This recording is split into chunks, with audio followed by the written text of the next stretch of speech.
দেখো, এই ফ্রি ফায়ারটা সামান্য একটা গেম হলেও এটা যে অনেক মানুষের জীবন পরিবর্তন করে দিয়েছে, আবার অনেক মানুষের জীবন যে ধ্বংস করে দিয়েছে, এটা আমাদের সকলেরই জানা।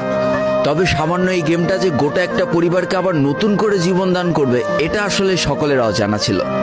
হ্যাঁ বন্ধুরা, আজকের গল্পটি এমনই একটা পরিবারকে নিয়ে যারা এই ফ্রি ফায়ার গেমটাকে একেবারেই সহ্য করতে পারতো না, বরং তাদের সন্তান যখন এই গেমটা খেলতো তারা আরো উল্টো বকাবকি করতো।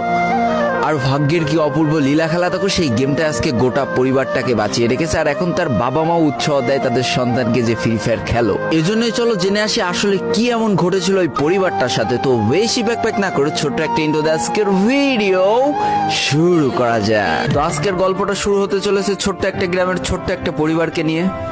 বাবা মা এবং তাদের দুই সন্তান অর্থাৎ দুই ভাই, ছোট্ট একটা পরিবার, খুব সুন্দরভাবে তাদের জীবনযাত্রা চলে যাচ্ছিল।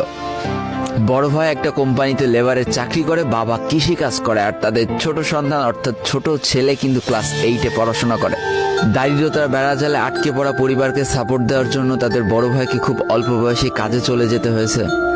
এই জন্য বড় ভাইয়ের পড়াশোনাটা ঠিকমতো হয়ে ওঠেনি। তবে বাবা মার একটাই স্বপ্ন ছিল যে তাদের ছোট সন্তান অর্থাৎ ছোট ছেলে যাতে উচ্চশিক্ষায় শিক্ষিত হয়।